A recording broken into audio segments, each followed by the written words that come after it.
Ao longo das Escrituras Sagradas, encontramos inúmeras exortações da parte de Deus, para que nós possamos levantar tanto a cabeça quanto os olhos, ou seja, olhar para cima. Por outro lado, vemos também uma ação maligna revelada na Bíblia, onde Satanás tenta tirar os nossos olhos daquilo que é celestial e nos fazer focar naquilo que é terreno.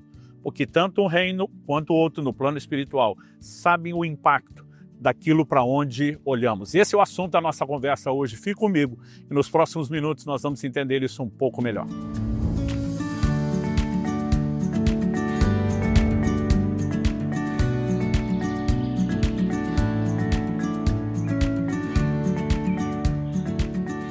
Estou hoje em Orlando, nos Estados Unidos, passando para trazer mais uma palavra ao seu coração. No Evangelho de Lucas, no capítulo 13, nós temos o relato de um milagre operado por Jesus. Dos versos 11 a 16 nós lemos: E chegou ali uma mulher possuída de um espírito de enfermidade havia já 18 anos.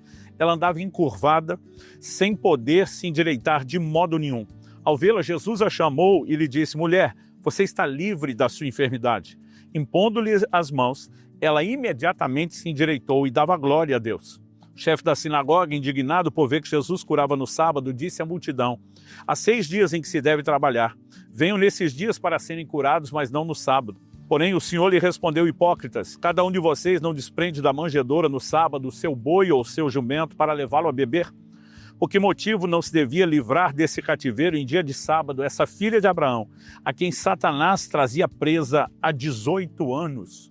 Eu quero tomar esse relato que, em primeiro lugar, fala de uma cura e uma libertação natural, literal, de uma mulher.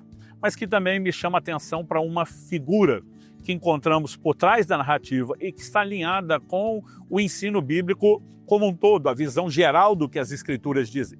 A Bíblia diz que essa mulher estava há 18 anos encurvada. Ela não podia de modo algum endireitar-se. E isso significa que encurvada, sem poder endireitar-se, o tempo todo ela estava olhando para baixo e não para cima. Jesus classificou isso como uma prisão de Satanás. Quando, no verso 16, ele pergunta: por que motivo não se deveria livrar desse cativeiro essa filha de Abraão, a quem Satanás trazia presa há 18 anos? A Bíblia diz que essa mulher tinha um espírito de enfermidade. A palavra tinha é diferente de estar endemoniada, mas ela tinha uma área da sua vida presa por uma ação maligna e Jesus reconhece, chama isso de uma prisão e um cativeiro. Mas quando Jesus impõe as mãos e a liberta, instantaneamente ela se endireitou. A capacidade de olhar agora para cima é restituída. Embora, eu insisto, o milagre seja devolver uma postura normal, uma vida normal àquela pessoa. Nós também podemos enxergar um simbolismo que, como já afirmei, se encaixa com tudo aquilo que a Bíblia ensina. Então, eu quero começar dando ênfase no que eu vou chamar aqui de um princípio de olhar para o alto. Na carta de Paulo aos Colossenses, no capítulo 3, nos versos 1 e 2, nós temos uma exortação muito clara a respeito de como nós devemos viver a vida cristã. E a Bíblia diz assim: portanto, se vocês foram ressuscitados juntamente com Cristo, busquem as coisas lá do alto, onde Cristo vive assentado à direita de Deus. Pensem nas coisas lá do alto e não nas que são aqui da terra. Basicamente, o que o apóstolo Paulo, pelo Espírito Santo, está nos dizendo é: ajuste o foco nas coisas celestiais. Pense no que é de cima, olhe para o que é de cima, busque aquilo que é do alto. Nós também vemos a declaração dos Salmos 121, versos 1 e 2. Elevo os meus olhos para os montes, de onde me virá o socorro? O meu socorro vem do Senhor. Quando o salmista fala de elevar os olhos, é porque os montes era aquilo que de mais elevado eles tinham em termos de fixar os seus olhos. Mas ele, na verdade, está dizendo que o socorro não vem do monte, o socorro vem do Senhor. E, repetidas vezes, a Bíblia fala do Senhor nos céus. Então, de novo, nós temos essa ideia de levante os olhos, lembre-se de Deus, do que Ele pode fazer por você, das coisas que Ele tem para realizar na sua vida. No Antigo Testamento, quando Deus orienta Moisés na construção do tabernáculo, que foi a primeira casa edificada para Deus na terra, é interessante observar que havia uma beleza extraordinária, quando você olha para a confecção do próprio tabernáculo. Deus toma os artistas mais exímios, como Bezaleel, Aholiabe, e ainda diz: eu vou enchê-los do meu espírito e lhe dar dar a eles capacidade ainda maior. E eles produziram todo tipo de bordados. Quando você vê 4 tipos distintos de cobertura que Deus manda fazer, aquilo era uma obra de arte extraordinária. Mas quando alguém entrava no tabernáculo, se quisesse ver beleza, tinha que olhar para cima, porque o chão era de terra. E desde a primeira casa, Deus estava mandando uma mensagem. A beleza nunca será encontrada quando você está olhando para baixo, e sim quando você está olhando para cima. Não importa se estamos falando de declarações literais, se estamos falando da simbologia bíblica, nós encontraremos uma harmonia nisso. A verdade é que onde colocamos os nossos olhos determina a influência que nós recebemos. É por isso que o apóstolo Paulo, em 2 Coríntios 4,18, diz: nós não atentamos, não fixamos os olhos nas coisas que se veem, e sim nas que não se veem. Antes de fazer essa afirmação, ele diz: não desanimamos. O lugar onde colocamos os nossos olhos tem um poder de influência sobre nós. E a verdade é que quem olha para baixo não é influenciado pelo que é do alto. Mas quem olha para o alto não será influenciado pelo que é aqui de baixo. Então, apresentado esse princípio, eu quero chamar a sua atenção, primeiro, para a afirmação de que quem olha para baixo não é influenciado pelo que é do alto, ou seja, ele é roubado espiritualmente por um foco ajustado somente naquilo que é terreno. Em Mateus, no capítulo 13, na parábola do semeador, Jesus explica nos versos 20 e 21, que aquela semente que caiu em solo rochoso, portanto não podia desenvolver profundidade, então a raiz ela fica na superfície, quando saiu o sol ela secou-se. E Jesus explica isso, dizendo que aqueles que não desenvolvem profundidade, eles logo vão ser afetados, ou são escandalizados por causa da palavra, ou não suportam as tribulações e perseguições, e nós sabemos que quem olha para as circunstâncias terá sua fé minada. Mas Jesus também fala em Mateus 13, 22, ele explica o que a semente caiu entre espinhos, e os espinhos a sufocaram. O que é que tem o poder de sufocar a ação da palavra de Deus? Jesus fala a respeito das preocupações, dos cuidados do mundo, das riquezas, ou seja, quando focamos demais naquilo que é material, nós seremos sufocados espiritualmente falando. Evangelho de João, no capítulo 4, no verso 35, chamando a atenção dos seus discípulos, que interrompem a conversa de Jesus com a mulher samaritana a quem ele estava ministrando, oferecendo vida eterna, e eles vêm preocupados, dizendo: Senhor, coma. Eles estão focados em questões materiais, terrenas, olhando apenas para baixo. Jesus está focado em algo maior, elevado, sublime. Então ele vai dizer: levantem os vossos olhos e vocês verão os campos brancos para a colheita. Jesus não estava falando dos campos brancos literais, porque esse era só olhar para frente ou até um pouco para baixo.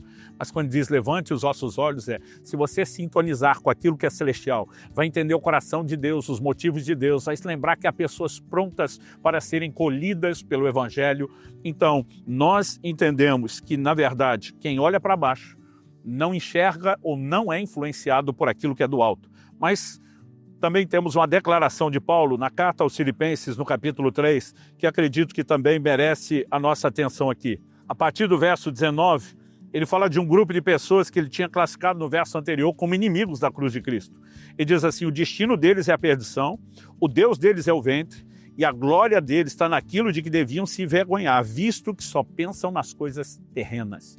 E diz: motivo de vergonha, um crente que só olha para baixo, só pensa naquilo que é terreno. Então, ele dá o contraponto nos versos 20 e 21, dizendo: pois nossa pátria está nos céus, de onde também aguardamos o Salvador, o Senhor Jesus, o qual transformará o nosso corpo de humilhação para ser igual ao corpo da sua glória, segundo a eficácia do poder que ele tem de até subordinar a si todas as coisas. Basicamente, nós não podemos pensar no que é terreno, mas precisamos ir além disso. Temos uma vida natural a ser vivida, mas ajustar o foco nas coisas celestiais, porque quem olha para baixo não é influenciado pelo que é do alto. Mas, por outro lado, e eu quero encerrar com essa afirmação, quem olha para o alto não será influenciado por aquilo que é terreno. Eu mencionei antes o apóstolo Paulo dizendo em 2 Coríntios 4,16, por isso não desanimamos. É possível o crente entrar nesse lugar e se tornar, me permita aqui o neologismo, indesanimável, de acordo com a afirmação bíblica, sim. Mas por que Paulo pôde fazer essa declaração? Ele diz: porque nós não atentamos nas coisas que se veem. Essas são temporais, transitórias.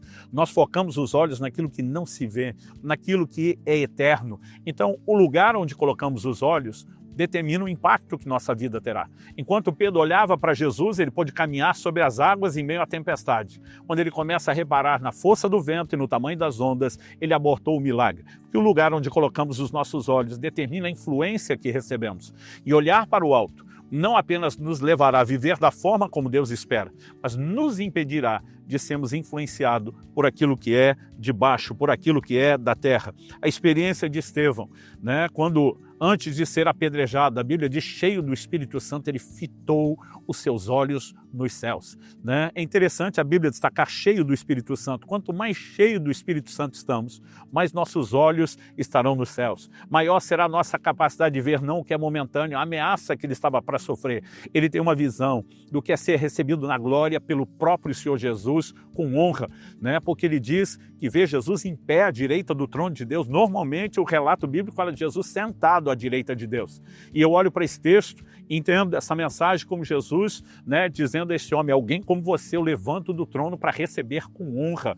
Ele enxerga e é influenciado por algo completamente diferente e não desanimado pela iminência da morte que iria enfrentar. Aliás, Apocalipse 12:11 fala daqueles que venceram a Satanás. E a Bíblia diz, por causa do sangue do Cordeiro, a Bíblia diz, por causa da palavra do seu testemunho, mas também porque não amaram suas vidas até a morte. Gente que está desprendida de si, daquilo que é terreno, focado no que é celestial, está blindado contra os ataques de tudo aquilo que é terreno e até mesmo maligno, e debaixo da influência dos céus. Assim como Paulo e Silas, né? Você vê eles açoitados na prisão, em vez de reclamarem, murmurarem, a Bíblia diz que eles estavam orando, cantando louvores, porque quando estamos ajustados nos céus, os céus nos influenciam. Quando estamos focados só no que é terreno, o desânimo vai se manifestar e nós precisamos escolher onde colocar os olhos. O desafio bíblico é esse, olhar para o alto, né? Se você percebe que Satanás tem tentado prender sua visão só naquilo que é terreno, lembre que Jesus a quem você serve